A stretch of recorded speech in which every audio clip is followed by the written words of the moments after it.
take $8 million, put it into a pile, and we're just going to light it on fire. We're going to stand around it. We're going to roast marshmallows because that's what's the equivalent of not having cybersecurity insurance.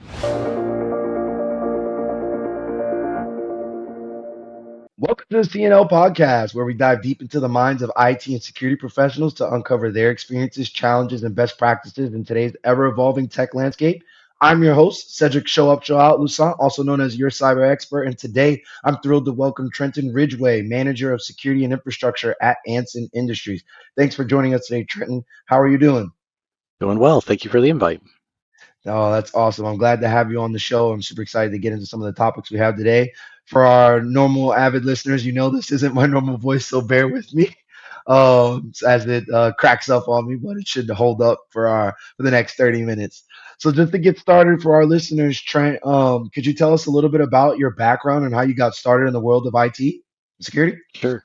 My initial start in IT started back as a kid. I was a big computer nerd as a kid. Went through high school. Really wasn't the most technologically advanced high school. Grew up out in the middle of nowhere. So got to college, got a degree in computer science. And from there, came back to the Chicago area and then started at the financial industry downtown Chicago, working with traders, exchanges, all that, I guess you want to say everything in the kind of finance area in the early 2000s. Okay. So got your feet wet, start cutting your teeth in the financial industry. Lots of different frameworks driving exciting work there. Was there a specific event or person that inspired you to join the field and to go after a computer science degree? To be honest with you, I didn't per se have a goal coming out of high school to get a degree in computer science, beginning to understand that at the time, that was really how you got into. So this was back in 97, 98, 99. Or actually 90, 93, 94, 95, 97. In there, that was the only time you could really break into computers was if you had a degree in computer science. So that's what I did. So all the math, all the science, all that stuff that went into it then, unfortunately, still sticks around today.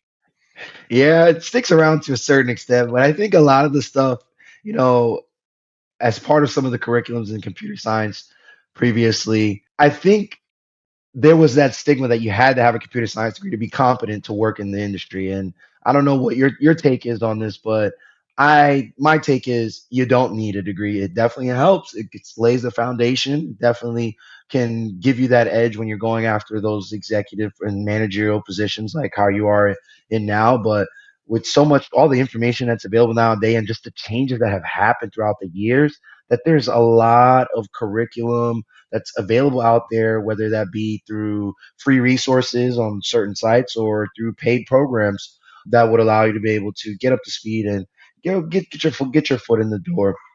But there's nothing that I took in my computer science curriculum per se that said, hey, this is what you're going to be doing today. No, there was no route, there was no switch, there is no that's crazy. Even hubs back then, and the idea that's crazy. And everything that I learned was theoretical for TCP/IP at the time. I mean, it was just burgeoning, coming out like, okay, yeah, we're going to use this. No, I don't believe that you have to have a degree in computer science to come out and do anything in IT. There's many people that I've met that have degrees that aren't even in IT. And I honestly, I don't feel as if a degree nowadays actually even helps you in anything that you're doing with what I do with cybersecurity. I know there's schools that are they have a cybersecurity program and that kind of stuff. I just don't think they're agile enough to even keep up with the changing things that I've gone through. I mean, I could have taken a class 2 years ago in cybersecurity and everything was, hey, build a firewall, stateful firewall. You do everything there. Now we're looking at firewall as a service. We have SASE. We have all this type of stuff. Yep. While the technology has advanced, you're getting more and more features. Nothing new about it. The mousetrap, rather than you building the mousetrap and keeping it in your house, you now have a mousetrap in the cloud. Yep. So on someone else's computer, basically. And that's what I like to tell anybody. When they're like the cloud, they talk about the cloud as this mythical creature or whatever, but it really is. You're just renting space on someone else's computer. So you don't have to maintain the infrastructure. And essentially all you're doing is you're doing transference of risk from your company to where you're operating to theirs. That's it. And you're to a certain ownership or degree. leadership, your ownership just signs off on it and says, okay, yeah, we'll pay the bill. Here you go. Yep. That complete transference of risk, you're like, I'm out of the infrastructure business. Yeah, and to some point though, I see that there are some companies that think it's a complete transference, but in reality, you're transferring some parts that yeah, you can if you something happens, you can go after them for for the liability and damages per the clauses of your agreements, but it's still your face at the end of the day. If your company gets hacked and it's your workloads that get hacked, they're not going to go after as your they're going after they're going Insurance got after to be you. like, hey, it's your box. You didn't Yeah. secure your box. Ain't my fault. This is a shared responsibility model, right? You got to make Mm-hmm. sure you're doing your part and Azure's doing their part. Now, if it was something that Azure messed up on, then yeah, now you got some teeth to bite in there. Some money's coming back. Yeah. So definitely can understand that. And yeah, I definitely can agree with you. You know, while I love my alma mater, they taught me a lot, but it was just learning from the leaders, the thought leaders in the industry on Oh some of the yeah. cutting edge research that actually got me up to speed where I could hit the ground running and provide services to companies before I even finished my degree in information systems technology. But even then, a lot of the tools that they were teaching, they were tools from 2008 to 2012, and it's like it's been already been years since then. There are new tools, new tradecraft, new methodologies. Like you said, you know, you can learn something 2 years ago, and that could all be Obsolete. inadequate at the obsolete at this point because things are constantly changing, as you've seen, like within the last year or so. Look at the advancements we've made in AI with Mm-hmm. OpenAI, DeepSeek, Copilot. Mm-hmm. It's I don't like to say it's the best thing since sliced bread, but I sure love it. I've been able to It's find a ways to help. automate my It's a workloads. it's another business tool that's been brought to you to use. Now, Mhm. you could look back at this at 10, 15 years ago and people would have been said, hey, Visual Basic with macros, it's the greatest thing ever 10 years ago. Because yeah, well, even for Office, guess what? Office had all those macros built into it. You wanted to do an automated process in Excel. What was it? It was a macro. You hit the Yep. little record button, you did what you had to do, right? And then you saved it. There you Yep. go. Now you got that automation. Was it easy? No. Mhm. But now they've refined it, got to a much easier place. Now, my biggest It's a thing is Copilot. yeah. And now you're looking at like data risk, like Yep. are you seeing what you're supposed to see? Are you seeing too much of what you're supposed to see? Least Yep. privileged access model, you know? Yep. It's, That's where it's coming in now is companies are seeing the risks of saying, hey, we've got this unstructured data that we're just going to stick over here, which is like a file server, right? And you mhm. have groups around it and everything else. Well, you have over provisioning and everything else that could potentially go with it. And now Copilot, you just check a checkbox and say, hey, all right, go crawl my data. It does not care if you don't have it tagged or some sort of DLP in place. It's just going to say, it's public information. I'll just consume it and And put it train into your everyone else's box. model on it. Well, train your model. Well, at least Copilot trains just your Well, model, at yeah, least. yeah, at least Copilot. But Yeah, some yeah. companies they're just copying and pasting data in Mm-hmm. and just trying to get whatever they need done. But I think that goes into what I was talking with quite a few guests before you were on the show is just making sure we're training your people to make sure Mm-hmm. that they know use what we set up if you have your own private model that you set up. Right, don't just go out to DeepSeek and start throwing all your company information into That there data or to is of OpenAI. value. That is a Yeah, valuable thing that your company owns, whether that's your you made it or asset. your coworker did or whatever. Data Mhm. is the valuable that's your crown jewels that you got to protect. That's You know. this day and age's currency. If Mm-hmm. you think about it, like even the metadata, like around who's accessing what, when they're accessing it, like all these things, companies or some companies are paying top dollar for because then they can use those data points to further refine their services or advertising or whatever the case may be. It's crazy. What a time to Yeah, be alive. yeah. It's So it's amazing. It's great technology. just like with any technology or tool, it can be used for good or used for bad. Just got to make sure you got the right controls in place around it, and you're doing your due Protect yourself diligence around it. Yes. to do Just that. like Yeah, electricity. Electricity is a yeah, great invention. It can help you or it can kill you. oh yeah, that's a fact.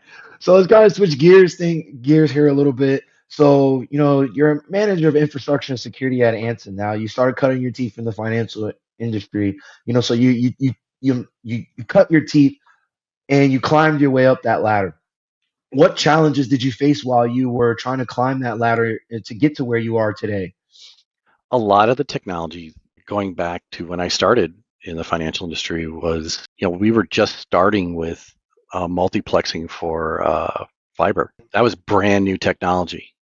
We were trying to figure out the fastest way to get orders executed. What's the fastest way to get your order to the exchange, get filled, get it back, get it through the Mhm. system and on the screen of the trader. And that was, for Chicago Board of Trade, CBOE, NYMEX, COMEX, And you need that real things. time because that could be the difference between your company You're going getting an bankrupt or order not. filled or you're not getting an order filled. Well, that doesn't sound Mhm. like much, right?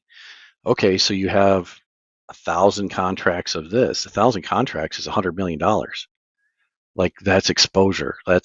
Mhm. That's the important part. Speed, speed, speed. It's all of arms race now of how quickly we can, execute on trades, on news. So you had to rely on humans in the 2000s to take in the data, make the decision to say, hey, should I be on the buy side? Should I be on the sell side? Should I do this or Mhm. should I do that? Now you have the ability of having AI reading the news much faster than a human can, right? Deciphering and giving you Deciphering, those making key points. decisions, giving you an indicator of which way the market's going to go, getting ahead of the market, and then being ahead of that. And that's where you make what they call arbitrage, where you make your money is because you're ahead of Mhm. the market. You knew Tesla was going to go up $50 tomorrow. So you buy it today at whatever price. Tomorrow it goes up $50 at the peak, sell it off. I Yep. just made that delta. That's how all these traders made their living for years and years and years. Now you have all these automated systems which have taken the Yeah. human piece out of it. They can do a million trades before you ever hit your button once to make a trade.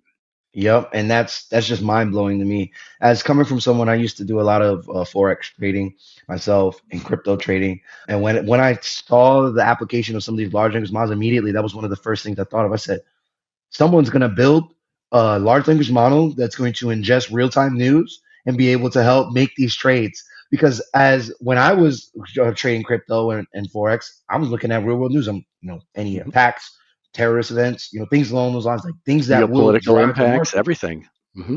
And now, like you said, before I can even read the first paragraph, the AI done already read 100 You're articles. like, why is the market running? Shoot, what am I behind on? That's really Yep. what it is. Yeah. So definitely I can mean, I started out understand. I started out with 6509s. Mhm. Like I would buy them racked on a pallet coming from AT&T, whoever I could get them from. At $250,000 a crack. Boom, need them. Okay, got them. Mm. I can remember setting up Equinix as a data center, racking servers, racking and racking and racking servers. I think at one point I had almost 200 racks of servers and switches, but this was before, Right. Right. top Now line these are, switches, yep. Catalyst, all this kind of stuff. I mean, we were stitching together 10, 100 meg networks to try and squeeze every performance bit out of them. Yeah. Thankfully to for these high catalyst switches. Thanks Cisco for changing the game there, and Yep. everyone else that's followed behind, like Brocade and Fiber yeah. top of rack switching, like that was Mhm. unheard of, you know, Yep. 30 years ago.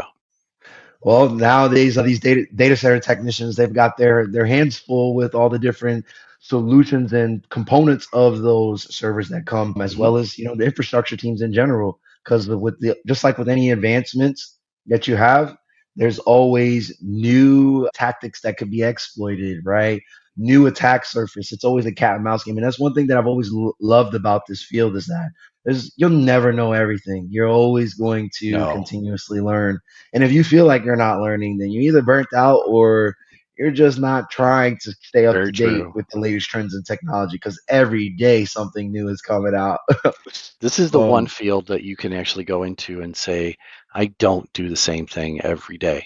yep, and that's what I love about this because I'm very open. I have ADHD, and my ADHD, I've always liked to work and tinker with new things. If I'm doing the same thing over and over again, unless I'm truly invested into it, I'm Hmm. gonna get burnt out doing it. Yeah. But with cyber, primarily, I do a lot of penetration testing, a lot of audits, talking, going through controls, different compliance frameworks, And to me, some people find that stuff boring or go over their head. Me, I love Yeah. that stuff. I love digging into the weeds. I'm not gonna trust you. I'm gonna verify. You tell me you're hmm doing something. I want to see the process. I want to see. I can pull it up on the screen. Let's do some screen sharing. Simple. It's And simple. You said I'm you great did with it. this Show me stuff. the change control and show me your audit. Yep. There you go. And then that's when it's like, we have the When you get to policy the here, audit but step, everybody's kind of like, yeah, I forgot to take that screenshot. Yeah, sorry about that. Yeah. yeah, I forgot to take the screenshot, or we don't even have technology or the processes in place to implement this policy that we have, things hmm along those lines. But, so this guy switch gears here a little bit. Can you tell us a little bit about what does your current organization do at Anson Industries? So Anson Industries, we are the corporate management arm for a construction company called Annie Johnson. We actually build projects all over the country. We have 10 offices. We're in most major metropolitan areas like Atlanta, DC, Chicago, LA, San Francisco, San Diego, Las Vegas, Seattle, and Portland. So large commercial construction projects.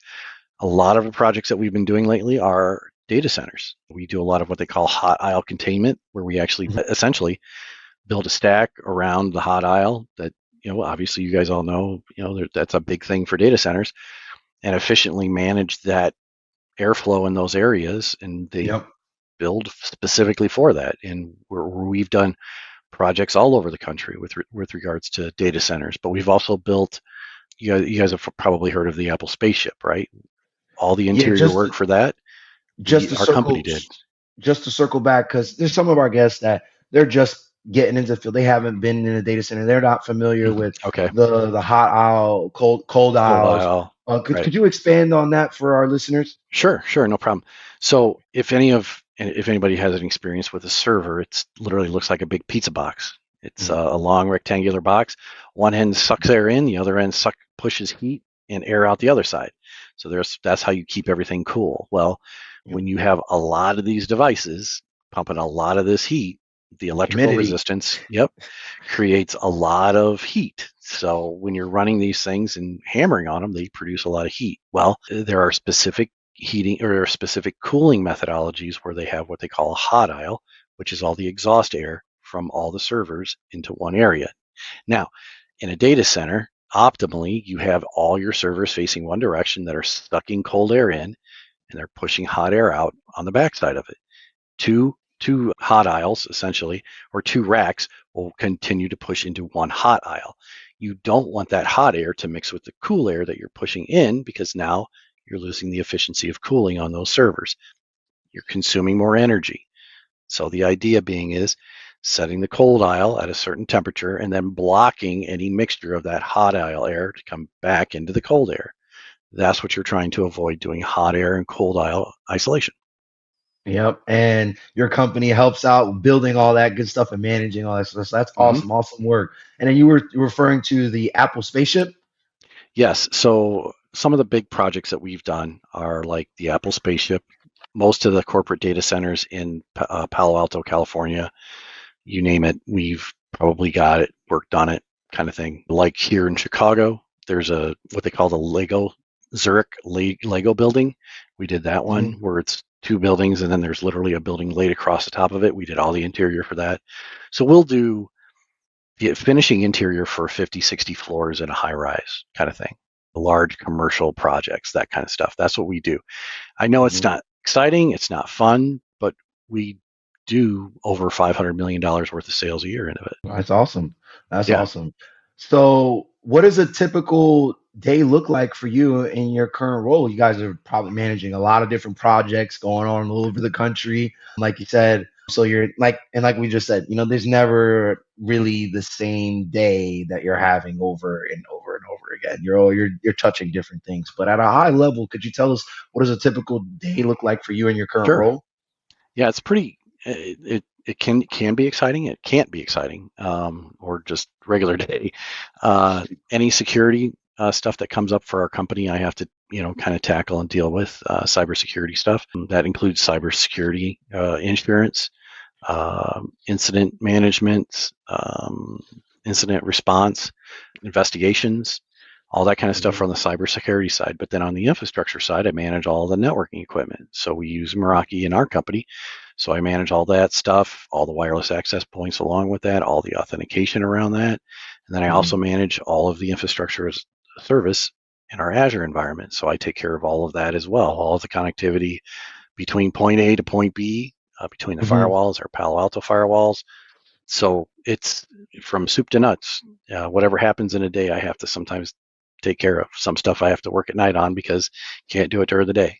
So Yep. Maintenance window can't impact users' yeah, experience during the day. Need to get work done, so constantly juggling all the different yep. balls in your And we court. use So in 2019, I had actually moved our company 100% to the cloud before COVID actually ever hit. So when COVID hit, you're we had set. 150 incident. We had 150 desktop as a service already running in Azure.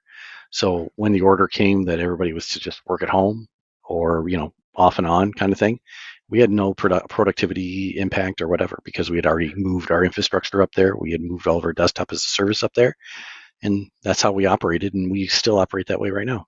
That's awesome. That's awesome. So you didn't have that downtime that a lot of companies had to figure out what they were going to do with their business model to still Exactly. provide their services. I think almost every company had to take a look at what they were doing to see how could they keep. I know for me specifically, every week I was flying out to different organizations to perform the audits or penetration tests on site where I just sit in the conference room and just plug into the network and go do my thing, right? Mhm. Whereas once COVID happened, we needed to still be able to keep the lights on, right?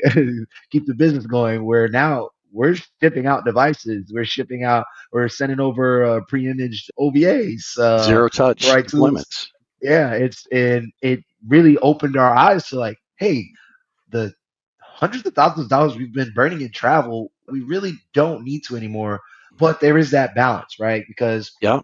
you lose that you lose that rapport, that personal touch when you're in person with someone. The words that you say during, let's say, a kickoff call or initiative or whatever you're working on, they for me, I see that it hits more home when I'm in person versus talking digitally online Yeah. because there's so many distractions going on as well. Email coming up, Teams chat here. It's much different than being face to face with someone and them And just the whipping one out big their thing phone. you miss in that is body language. You can tell if your message Exactly. is hitting or not hitting or whatever. Exactly. That's missed a lot in the digital part of it. Exactly. And I definitely I can agree to a certain extent with some companies with the mandate to return to office, but I feel some type of way about it in most cases because there are some cases like where I know like there are some companies that they hired someone for a fully remote role. They've never actually been in an office. They don't even have an office that's nearby them.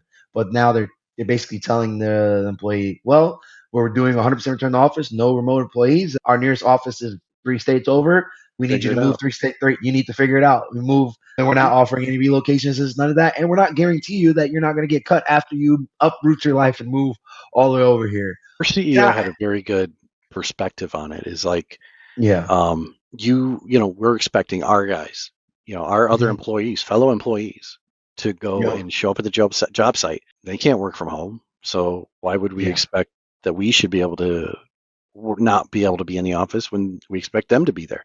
Their office just happens to be the job site. Okay, if we expect yeah, them to be there, we should be here. So, and yeah. that's kind of the mantra. Yeah, and it's a double-edged sword. It just really depends on what your organization's tolerance is per se. Hmm. But just kind of switch gears here a little bit. So how do you go about building a security conscious team and culture over there at Anson Industries, right? Construction industry, when typically when I've worked with construction industries organizations before, I tend to see that sometimes that security is more of an afterthought Hmm. versus something that is planned out, more of a shift left. You're proactively thinking about these things as thinking about the technologies that you're rolling out and the controls that you have in place for your people. So, how do you go about building that security conscious team and culture there over there at Anson? To be honest with you, it's pretty easy in my point of view. Is that you just show the company the risk, much like Sedric you have car insurance, right? You don't Hmm. have to have car insurance, right? You can say, Yep. yeah, I'm not going to pay it. Well, that's fine. Here, sign this piece of paper with your name on it saying I accept all liability then, and I'll pay for it myself. Yeah, that you're gonna want car insurance then. Wait a second. You mean I have actual hard dollar impact if I don't do this?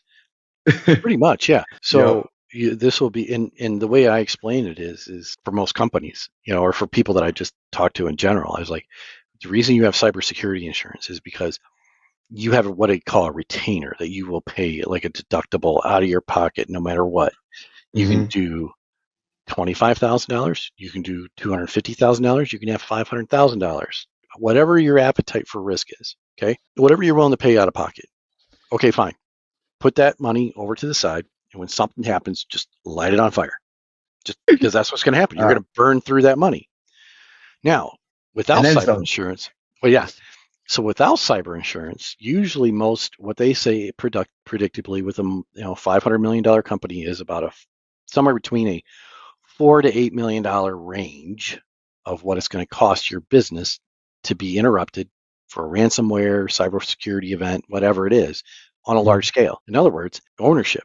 Take $8 million, put it into a pile, and we're just going to light it on fire. We're going to stand around it. We're going to roast marshmallows because that's what's the equivalent of not having cybersecurity insurance. I like that. It's very simple. And when you put, Mhm. usually when I explain it in those terms, because it's like, look, I can have a $4 or $5 million cybersecurity policy. My at worst is either I'm paying $500,000, everything else taken by cybersecurity insurance taken care of, or up to $5 million. Okay, now we've got a real problem because we're 5 million plus and we're paying on it now. So Mhm. rather than we're into it for $5 million, we're only into it for 500. Now we're at 500 plus, 500,000 plus, and then you add a million, so on and so forth as it goes. That that 4.5 million there is your gimme. That's going to cover 99% of the stuff that's going to happen. Now it has to be right sized to the business. And again, Yep. go back to the business to say, how much risk do you want? I mean, there's nothing to say you can't go to a cybersecurity insurer and say, hey, I think I need a $10 million cybersecurity plan, right?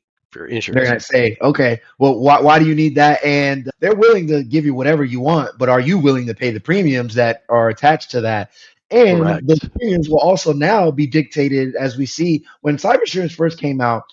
Everyone was writing policies. But then now, when all these different incidents came out, a lot of these policy the people who were fulfilling these policies, they realized, oh snap, we Ooh, need to wow, start we got to writing really pay out of exclusions. pocket. Wow, this is Yeah, expensive. we Yeah. got to write exclusions because we Hmm. didn't think about, oh, do they have the right controls in place? Do they have There this? you Do they have go. that? And now you see all this fancy languages being amended to all these different policies that basically state, hey, if you're not even doing basic cyber hygiene, Look, whoa, if you don't have MFA and you yep. don't have Active Directory, SSO, they won't even insure you. They'll just Yeah, like some won't you even don't won't even insure you, and or if they do insure you, the rates are so are exorbitant that it just doesn't make sense. yeah. But Because at it's that an point you might as well just incentive. keep your money. Just keep your Yeah, money at that point. But yeah, and it it's incentivizes you to make sure you're doing at least the foundational stuff to get the fundamentals down pat. 100%. And again, Don't just rely it on the comes insurance. and guess what? You are just the middleman. Everybody in IT is like, oh, well, I've got this $20 million budget. Well, really, what the business has said is we're giving you $20 million to do is what we want you to do. And if you Hmm. approach it in that manner and say, what does the business want? What does the business need? Obviously, we have expert opinions of saying, hey, this is how we should best secure this, right? Hmm. Keep ourselves from getting hurt. Minimize our risk, minimize what we do know of, sign off on what we're willing to sign off on. It's all a Hmm. risk conversation. If you are able to communicate that risk to that business side, they'll say, hey, yeah, we don't need a $10 million policy. We need a $5 million policy. We're Hmm. comfortable paying $5 million. And you take that $5 million that we're not going to pay in that insurance premium, whatever that may be, and go put it towards a security program. You see now how you have a conversation back and forth rather than, hey, I need this and this is what I want. Yep. Versus, Yep. let me work with the business. This is the risk. This is what do you think this risk is worth to you? You go to talk to most executives and those kind of people and you say, what's the risk on the table for your business not to operate for a day? Now let's make that 3 weeks. What's that cost to you? What's that worth to you to avoid that? Most of the Now time they you say have unacceptable. well, right. They say unacceptable, and then you say, well, what's the dollar amount? Because I need a dollar amount because I need to know how much money do I need to spend to avoid us for being down for 3 weeks. Now, if you're saying you're down for a day, well, I can handle that. Or you can say, I can't be down for a day. I can be down for an hour. Okay, Mm-hmm. that's a different conversation. You say, okay, then we say, okay, let's lift up our spend to match with what your expectations are. The business Yep. can't have it both ways. They can't have IT or security be the thin eater for the company, all the risk. You can't eat all the risk because Yep. at some point somebody on the business side has to say, yes, I told so and so to be that way because this was the risk and I'm willing to accept it. The moment Yep. that you have somebody that you can assign a risk to, have them sign off on it. Because then at Yep. that point, because the executives are going to come to you and say, why is everything turned off? Why are we not working? Hold on. I brought this up. Sally Jane and Bob Jr. signed off on this saying it was okay that this happens. Yep. All of a sudden, they go that way. Yep. You're still working to get everything back up and going with the best you can, Yep. but it has to be a give and take. It can't be the business is just like, hey, IT security's got this. It's on them. No, So yeah, they have to have that no. buy-in. You have to have that buy-in. They have to know what's actually on the table for them. What's the worst case scenario, and Mm-hmm. are they willing to accept that worst case scenario? And if they're not willing to accept it, what are they willing to do about it? Like what controls are they going to support you in implementing in the Yep. organization? So I definitely agree with that. But just making sure you have that attribution of who is saying this risk is acceptable if it is accepted and making sure that's And documented it's in your risk yep. register. And don't do individual meetings. Do Oh yeah, meetings because with they will. you have the executives, you have leadership, you have VPs, you have everybody in the room, and your IT security, right? Whether you're a CISO, CIO, whatever, it doesn't matter. As long as you have a group of the leadership in there, you bring it Mm-hmm. up and say, okay, who owns accounting? Okay, fine. Who owns uh, you name the business processes, right? You name those Mm-hmm. departments, right? You say, okay, who owns those? Okay, who Yep. owns the risks in those departments? Because now at that point, the business they're going to look around the room. They'll be like, wait, that be me. Okay, Yep. now it's what kind of risk are you talking about? What do you mean? You know, then that conversation starts of saying, hey, look, you're running a SaaS application that doesn't have SSO running on it or centralized authentication process. Are you okay with you and your team handling, managing, overseeing all the moves, adds, and changes for users and permissions for that system? Yes or no? And No. then no, Oh, okay. So we need you want SSO. IT? We need SS. Oh, okay, gotcha. So that's going to cost you this. Mm. Well, no, I can't pay for that. I don't. That's fine. You can't pay for it. Fine. Just sign here and saying that you're going to take on the liability for all that. All of a sudden, people quickly have this whole. Well, I guess this really is a lower risk option if we just do SSO, isn't it? Right? Yeah, Like, let's pay the fee so we can get that functionality, or find a new software that still accomplishes bingo. everything that we need on top of our security requirements like SSO. Mm-hmm. So definitely can understand that. And I been in similar situations where I've had to put it that blunt. Okay, you don't want to put this control in place. Sign off here, acknowledging that you Look, understand yeah. what's going to happen. So when things go sideways, not this guy. You're Yeah. going to be you go talk to the CEO. It's not me. I Yep. brought this up. I showed you the risk. You said, "Hey, we're not going to pay for it. We're not going to do it. It's not a risk to our business. Mm. You own that decision, not me. It's no longer my butt's no longer on the line. And I I think did my job. I think that as you're saying that, I'm like, that's the type of things that they're not going to teach you in school.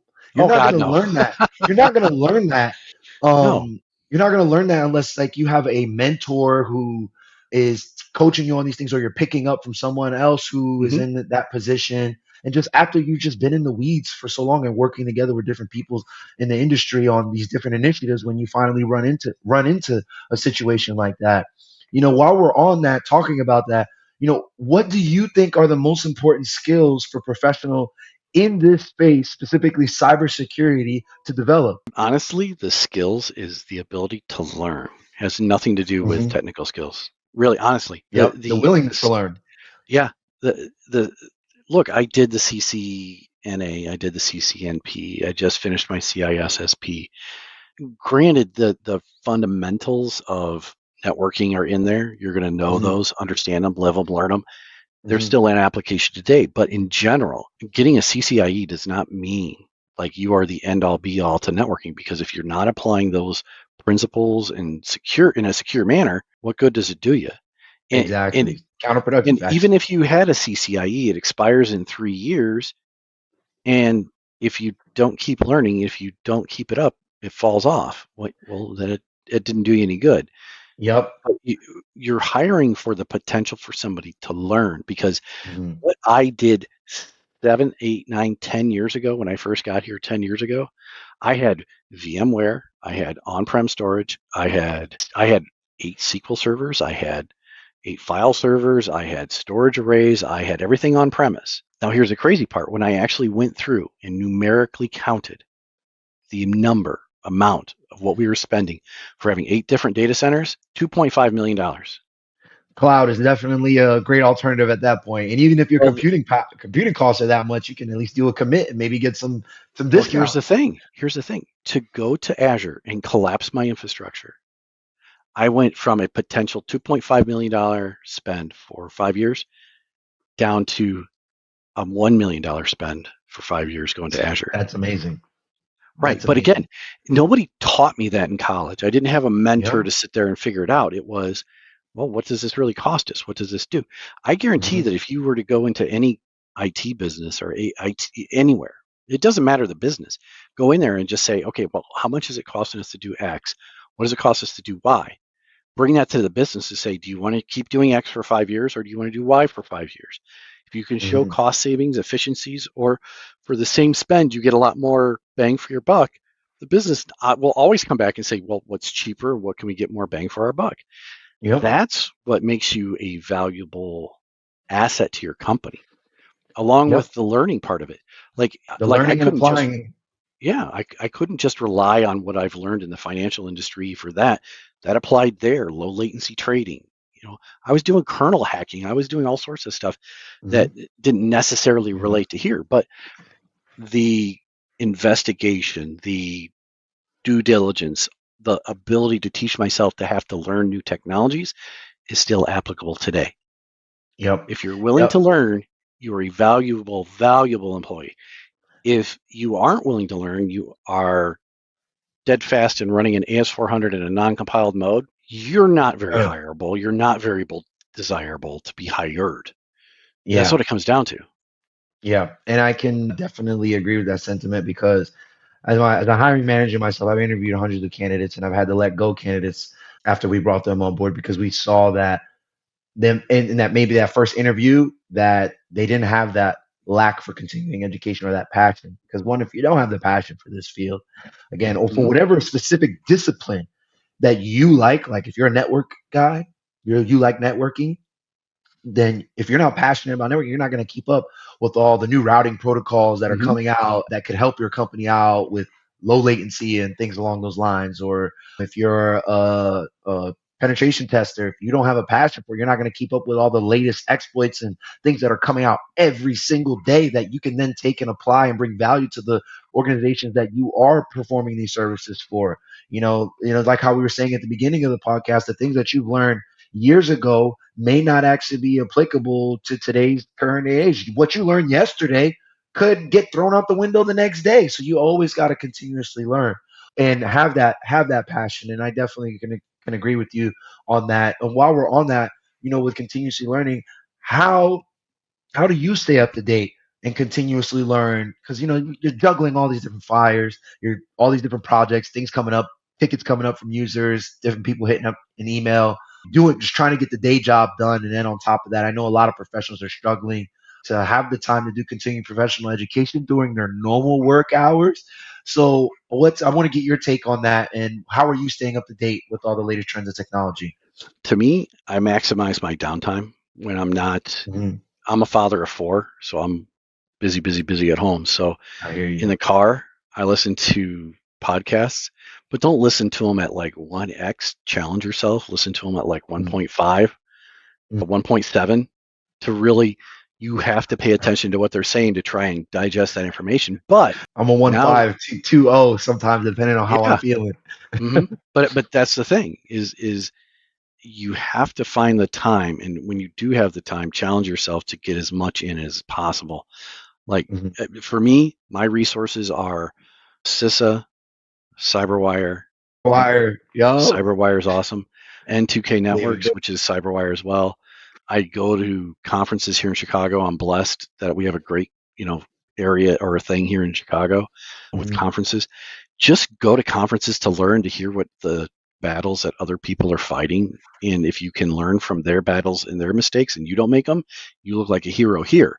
Now, they don't know that somebody else screwed up somewhere else and you learned from their Mhm. mistakes. Yep, Always try and learn from other people's mistakes that are in the same industry.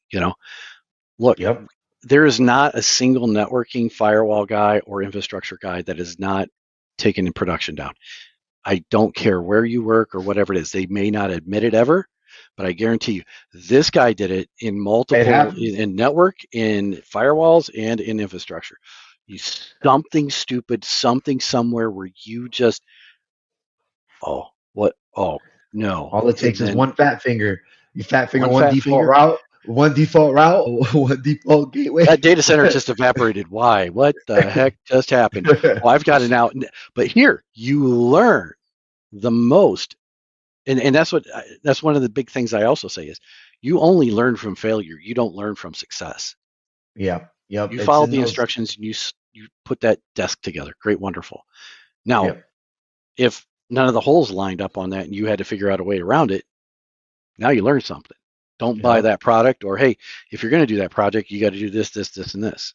yep, yep. Because And sometimes, and and I was just going to say, nowadays, with the risks of cyber, you know cyber incidents happening, it goes back to backups.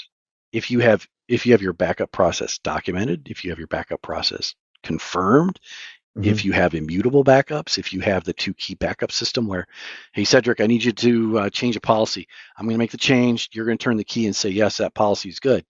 yep, That means then is that you've protected your crown jewels, and that if somebody comes in and starts trying to monkey with them, you're immediately alerted, like, hey, wait, somebody's trying to mess with my backups, because that's exactly what people are going for now, because we all have XDR, EDR, MDR, whatever you want to call it now, yep, intercepting software that's monitoring processes, intercepting processes from happening. Well, now the endpoint's gotten a little bit harder, so where are they going to go? They're going to go for your backups, which are easy to take out and say, okay, boom, gone. Now you've got no backups. Now they're going to work to destroy your infrastructure and your everything else that's running, because now mhm, you're thinking, I got nothing to worry about. I'm going to go to my where's all the backups. yep, So yep. That's why you need this the three backup rule. You need to have, whether if you have one online, you need to have, I say, at least two offline copies, because if you just only got one offline copy, you you never know. You never know. So that offline copy could have something with data corrupted when you wrote to mhm. it, whatever the case may be. And and making sure also when you you're testing it. and also when you have your BCP, your business continuity plan, or DR, what they call DR, BCP, disaster recovery, Hmm. business continuity, do a test on how long it takes you to restore. Yep. Because Make sure you see it if you meets the have recovery times. magnetic tape, you are at minimum, you are limited to how fast you can get that off the tape back onto a disk and rehydrated. Yep. That can take days, weeks to get an entire infrastructure back up, because the business is going to be like, come on, chop, chop, chop, chop, chop, chop, I need to do And you're business. like, I'm going as fast as I can. I, Like, this is what you invested in, these types of backup. or, But or even this, people don't realize this. Don't worry, I've got 10 digital copies in Iron Mountain. We're fine. Let's say that that's like a petabyte of data, right? And you've got 1 gig connection. How long does it take you to get a petabyte of data across a gigabit connection? we're It's waiting four there for days. quite some time. 4 days. So now you're just Uh, sitting there twiddling your thumbs, and the execs are looking at you like, you can't make this go any faster. And you're gonna be like, that's all and I you better got. hope and you better hope that connection doesn't drop while it's writing and transferring over. There Yeah. you go. So Just some food for thought. yeah, definitely can understand that. So podcast on N2K network to stay up to date, maximizing your downtime. Anything else? Do your go be diligent about going to conferences. Yep. And then the conferences. If your company won't allow you to go to conferences, doesn't invest in you, that kind of stuff, that's a red flag. It's a red Yep. flag for That lets anybody. you know what they where they view cybersecurity at in their prioritization, Yep. because they need to prioritize you getting better and getting educated and staying up to date. If they're Because the not, better you that lets are, you know the better your the better company they is. are. Yep. Yep. And if your Right. company's like, yeah, no, we can't spend, and people look at your bottom line of your company. Like if your company is making money, your owner or is buying, 3 or 4 Porsches, and everybody else is doing really well, and you go to your manager and say, hey, I want to go to Black Hat. It costs $10,000 for me to go once for the week with 2 classes. I'm going to be an expert in, and I'm going to know. They're going to Mhm. come back and say, why would we spend that money and why would we invest it in you? That is a red flag. I'm Yep. telling you. Yep. If you are dead set into going into security, you find security stuff to go to. Don't get me wrong, there's free stuff out there, but Mhm. you've got to invest in yourself because You you have to. are networking and making yourself more valuable. Because the people that you're going to get jobs from are people that you've seen at conferences or you've met somewhere else. That networking piece is huge for security, infrastructure, just IT in general. Because, Yep. hey, you know what? I know Sedric is a great guy at CMMC, and he's got that certification. I need to get Sedric over here because I need either consulting or we need our company to do CMMC. Yep. You see what I'm saying? Like that Yep. part I of see it, exactly what you're saying. it's a complete soft skill. And It it's doesn't to underrated, me. I say, in this field. Hmm. All of the opportunities that I've had in this industry for the last 11 years are primarily because I've put myself out there. One, Hmm. contributing back to the industry, whether it be the blog posts finding 0 days, and also contributing and interacting with others' research and white papers and networking. And that's always led to various different opportunities. I'm very blessed. And I think some people are starting to speak more about how those soft skills are just as important, if not more important than the technical skills. Because Hmm. if people don't enjoy working with you, they don't know who you are, it's going to be very hard for you to progress in your career. Yep. Yep.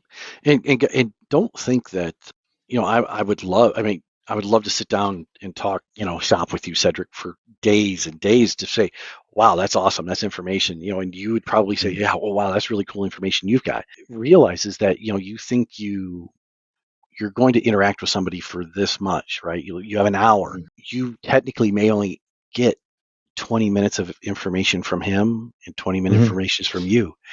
You have to be very pointed and exact with Cedric. I need to know this about CMMC. I need to know this about DFIRS. I need to know Yep. this about this encryption algorithm. You can't just sit down and say, all right, yeah, just dump on me, Cedric. Let me know. That doesn't it. Yep. If Yep. you want to mentor, you have to know specifically what you want to get from yourself, where you want to be in 5 years, and you want to say, this is the information I need. That mentor is going to say, this is where you need to focus your energies on for the next year. After Yep. that is this. And quit looking at it as a 2 year stint at this company, 2 year stint here, 2 year stint at here. It's not that anybody Yep. cares about that, but either you're in a company that's not willing to invest in you, or you've got a much better opportunity somewhere else. Nobody will put anybody down for getting a better opportunity. I won't. Like if somebody came back and said, I could do less and make 500, $50,000 more a year. Who wouldn't sign up for that? They'd be like, Yeah, I dude, hear can you you. pass my name on? But that's a big part to the networking part is being supportive of those people around you, but maintaining those relationships and showing up, taking time out of your personal schedule to go to a conference. Do it. Yep. It doesn't have to be on work time. That's right. It doesn't have to always be overtime. I like to any local events here. I like to speak at the local high school. We have a high school over here called Crooms Technology Information Academy of Information Technology. And it's crazy to see what those students are learning at such a young age. They're going through the security plus zero, network plus zero, Cisco networking and routing at high school level. So that's just it's pretty crazy. So I like to give back and talk to them and let them know that hey, you guys you keep this up, you're going to be able to enjoy the fruits of your labor at a much Yep. faster Earlier. rate than those who are going to college, and then they still got to learn all the nuances of how to put those technical skills together with the soft skills. And like how you were saying, having a mentor, I think has been the cheat code for my career, because It's allowed me to not fall victim to the same mistakes that my mentor or other people have, like how you're saying, learn from other people's mistakes. That's one of the key things. And I think in cybersecurity, that's what all of us really do is when someone gets hacked a certain way or we find a new tradecraft that's getting exploited somewhere, There is we're learning from there them. is nothing you'll get somebody, if somebody's truly passionate about IT security or infrastructure or networking, and you hear about somebody getting hacked, all eyeballs immediately go over there to be like, how did it happen? What happened? What are they doing to offset that risk? Guarantee you, it does it Yep. because it's at any number of one of those levels that it can do it. And Yep. to me, like with, and it's as I've realized now as I've gotten into my career, is my weakness is not being able to not configure a switch or a router or figure out such and such technology. It's taking my message of what I see on the technical side, convert it into business language so that the business understands, like with what I'm saying with risk, communicating that effectively. Here's a perfect example. Sedric, here's an iPhone 16. Go sell it to your grandpa why you need an iPhone 16. My grandpa will tell you throw that thing away. Now, if you had an open conversation with him and said, look, this technology in this phone is more than what took them to the moon. The technology that's available to you on this That's phone crazy. allows us to manage, and I can monitor your heart rate from here, from where I'm at. I know where you are 24/7. Something happens, you don't even have to call me. I could know exactly where you're at. Yep. Now, Yep. It's pretty crazy. now you've got him listening of saying, now it's relatable. Ah. So now I It's can see a not a use case for it. question. It's not a question of give me the iPhone 16 because I want it because it's cool. Give me the iPhone 16 to help you. Yep. And when you approach a problem, never go into a business meeting saying, one, never ask a question you don't have an answer to. Number two, always make it relatable and always ask them what they need help with. Not what you need help with, which what they need help with. Yep. Because at the end of the day, we're here in security in general. We're here to support the business and help enable the business. So, what I like to tell people too is like when people are coming to you and trying to roll out different things or roll out new technologies, it's not just saying no, but no, but we can, or give them some alternative, not just no, but Yeah, don't be the but that department of no, be the department of innovation. Say, how exactly. can I help you get there securely? That Yep. is completely different than saying, no, we're not doing it. That's Yep. why, security needs to be involved in the beginning of DevSecOps, all of that stuff. Well, as you know, most of the time, typically there's been some shift in the industry, but over the last, I'd say, from my studies and my tenure in the early 2010s, mid 2010s to the later 2010s, there was this shift happening from, okay, we need to stop playing this whack-a-mole game of just trying to fix things after the fact. How can we shift earlier in the life cycle of the development of said product or service to start to account for the controls that we need to have in place to prevent these incidents that just keep on happening? Mm-hmm. But And look at it 2025 too. now, we're getting better. Yeah, and look at it too. Now we have what CI/CD, which is what Yep. constant integration, constant deployment. If I'm not mistaken, Mhm. I could be wrong on that, but that's how I Continuous look at it. improvement, continuous Yeah, integration, continuous deployment. Where most whatever. people In other people words, use it interchangeably. yeah, CI/CD pipeline is essentially saying, all right, we're ready to go with this code. We're just going to shove it into production right now. Here you go. Boom, it's in. Mhm. That's what CI/CD stands for. Is like, yeah, we tested it. This section of code is good. We're going to, while the plane is flying, we're going to swap engines out and we're going to call it good. The impact of not doing stuff securely there is an immediate risk to your organization that most companies would not take on if they knew that that's what was happening. So you Yeah. have to communicate that effectively to your Yep. coworkers or to your management to say, okay, guys, if we don't do this right, if well, look at what the CrowdStrike thing I happened, was right? gonna say I held myself to say. I CICD, said, hold. pow, right in the face is exactly what happened. Yeah, I think that it's just really more of a failure on the QA process of the Look, CID. Look. it never should have gone into CI/CD pipeline until QA looked at it, right? Yep. Yep. Just saying. Yep. That is Mhm. exactly the best way to describe it. Do you remember how everybody went offline for like that because somebody put something in that wasn't tested? There you go. That's just a testament of the impact that you can have with some of these technologies. It affected pretty much the whole world, and it did. that was probably one of the worst IT incidents that I've had to deal Recent with. history. Well, Yeah, in look, recent history. Proofpoint just had a bad Oh, with rule the go email, 2 days ago, the or was it rule, yeah. yesterday? A lot of Where they organizations did not get email, and I had to look so myself for my organization because we use Proofpoint, yeah, so do and I'm we. like, So oh this is what I man, learned. So what happened is they had a corrupt rule that somehow was in the secure email gateway, whether you were on premise or in the cloud, doesn't matter. The rule was auto quarantining the mail, not deleting it, wasn't blocking it, wasn't dropping it. The okay. email was going into a quarantine So state. now you So got to the go email in was on held. quarantine. Well, that was the original way to fix it. Then they went in, they fixed the rule. The rule was fixed as of, I think, like 1 a.m. February 2012 or 212 today. 5 a.m., 1 a.m., whatever Central Time was fixed. What they Mhm. then did is they said, all right, we're going to reprocess everything that's in quarantine for you. And I think by now, yeah, I think now it's 3 o'clock in the afternoon. All your mail should have been reprocessed through their engine from the quarantine that you did have and should automatically be back in everybody's inboxes correctly. So the great part is they didn't shun people's mail, they just quarantined it by Yeah, accident. much better than CrowdStrike, where we had to do truck rolls. Most organizations had to get someone hands on keys to fix that blue screen of That was the death. whole thing. That was the bad part. It's like you had to have a body there to do it. Like that Yep, was you the had to hard buy. part. But it's been awesome talking with you today, Trent. I definitely would love to have you on the show again. Thank you for sharing your incredible Anytime, insights and Sedric. Anytime. experiences. Reach out. Willing to talk and love to talk a shop. Awesome. So for our listeners who would like to connect with you online, Trent, where can they find you? Just find me on LinkedIn. Fair enough. Yeah. Trenton Ridgway Trenton on LinkedIn. Ridgway. All Yeah, right. or T Ridgway, one of the two. No E. No E in No. Ridgway. Okay. All right. Awesome. So for our listeners, you want to connect with Trent, please look him up on LinkedIn.